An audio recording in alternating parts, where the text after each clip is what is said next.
Nah, setelah turunnya wahyu tersebut teman-teman ya, Rasulullah ini resmi dinobatkan atau diangkat menjadi nabi dan rasul.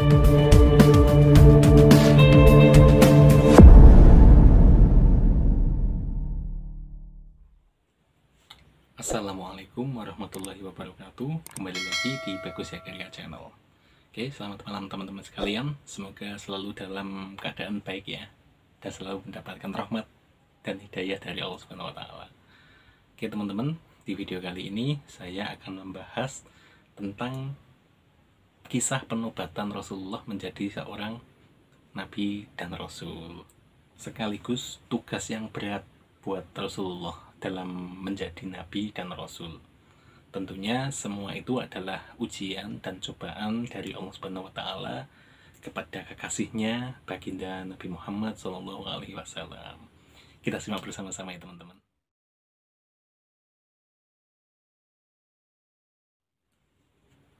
Jadi melihat perilaku bangsa Quraisy di saat itu ya teman-teman, bangsa Arab khususnya di wilayah yang ditinggali oleh Nabi Muhammad SAW, ya di saat itu penduduknya itu semakin menyimpang teman-teman ya, sesembahan kepada berhala, bermain wanita, bahkan menguburkan anak yang tidak berdosa apabila anaknya itu perempuan dengan alasan ketika anak itu seorang perempuan itu menjadi aib buat mereka teman-teman. Di situ Rasulullah menjadi gusar, menjadi resah, sehingga berkali-kali beliau melakukan uzlah atau pengasingan diri. Di mana mengasingkan dirinya? Yaitu di Gua Hira teman-teman.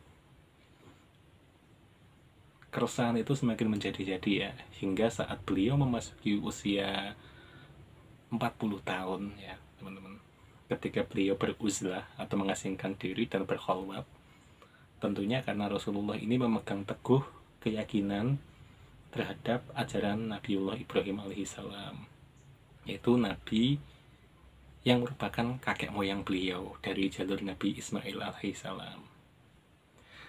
Di saat itu tepatnya tanggal 17 Ramadan ya teman-teman. Tentunya penanggalan Hijriyah ini belum ada ya teman-teman, karena penanggalan Hijriyah itu mulai ada sejak peristiwa berhijrah ya teman-teman, dari Masjidil Haram ke Yastrib atau Madinah.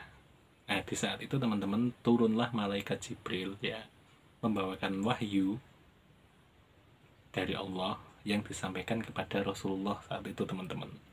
Di saat itu Rasulullah kaget setengah mati ya, karena tidak pernah ya beliau ketika mengasingkan diri hanya mengasingkan diri aja. Beliau tidak pernah menyangka akan terjadi hal hebat yang seperti itu. Di saat itu malaikat Jibril memperkenalkan diri kepada Rasulullah bahwasanya beliau ini adalah utusan Allah untuk menyampaikan wahyu kepada Rasulullah SAW. Tentunya Rasulullah menyangka apakah ini mimpi.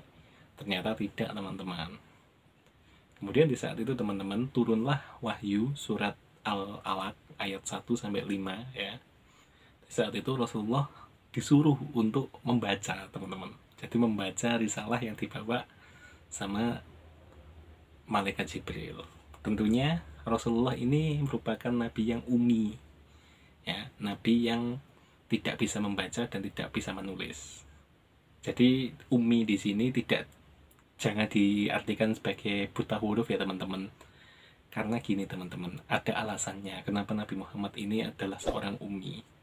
Jadi bangsa Arab itu merupakan bangsa yang pencinta sastra, penyuka syair teman-teman ya.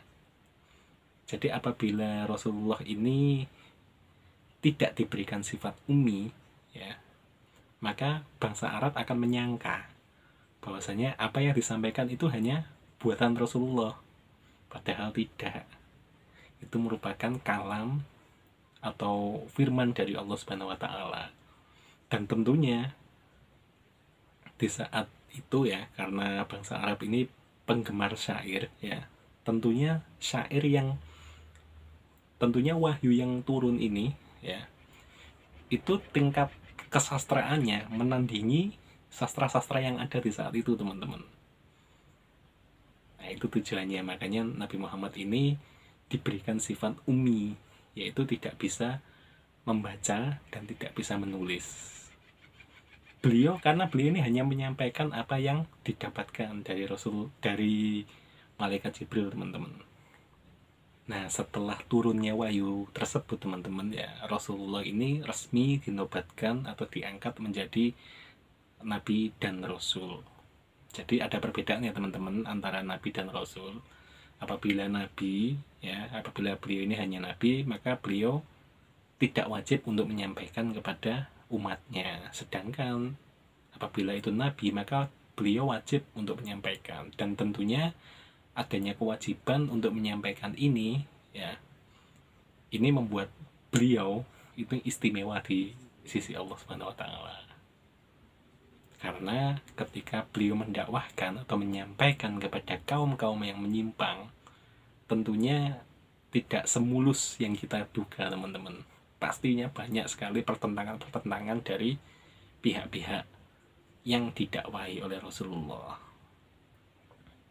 Dan Rasulullah ini, teman-teman, ya, digolongkan sebagai Nabi Ulul Azmi, yaitu Nabi yang memiliki kesabaran yang luar biasa. Ya, dalam beberapa riwayat itu disebutkan ada 5 nabi, ya, yang memiliki sifat Ulul Azmi, yaitu pertama Nabi Nuh alaihissalam, Nabi Ibrahim alaihissalam, Nabi Musa alaihissalam, Nabi Isa alaihissalam, dan Nabiullah Muhammad sallallahu alaihi wasallam. Gitu ya, teman-teman. Nah, di saat beliau menerima wahyu pertama ini, ya, beliau menyampaikan apa yang beliau dapatkan kepada sahabatnya, yaitu Abu Bakar As-Siddiq radhiyallahu anha. Saat itu beliau menyampaikan bahwasanya beliau telah menerima wahyu dan beliau ini adalah utusan Allah. Dan di saat itu pula, teman-teman, tanpa tendang aling-aling, ya, jadi tanpa ada hambatan, di saat itu sahabat Abu Bakar As-Siddiq ini langsung bersyahadat di depan Rasulullah. Asyhadu alla ilaha illallah wa asyhadu anna Muhammadan abduhu wa rasuluh. Gitu, teman-teman. Kemudian setelah lama malaikat Jibril ini tidak kunjung datang lagi ke Gua Hira. Dan di saat itu Rasulullah semakin sering beruzlah ke Gua Hira. Tujuannya berbeda, teman-teman. Kalau tadinya beliau ini bertujuan untuk bersembunyi atau mengasingkan diri dari perilaku masyarakat Quraisy yang seperti itu, ya. Tapi di sini Rasulullah rindu akan bertemu dengan malaikat Jibril, teman-teman. Jadi beliau menantikan wahyu yang hendak disampaikan, gitu, teman-teman. Hingga akhirnya setelah beberapa saat beliau Shallallahu Alaihi Wasallam ini menunggu kedatangan malaikat Jibril, ya, akhirnya malaikat Jibril pun tiba membawa wahyu kedua. Mungkin teman-teman ada yang tahu wahyu kedua ini surat apa? Yaitu surat Al-Mudatsir, teman-teman. Oke, mungkin untuk video kali ini sekian dulu ya, teman-teman, ya. Jangan lupa like, subscribe, komen, dan share ke teman-teman yang lain. Semoga video ini bermanfaat dan ditunggu cerita tentang perjalanan hidup Rasulullah berikutnya. Sekian video dari saya. Assalamualaikum warahmatullahi wabarakatuh.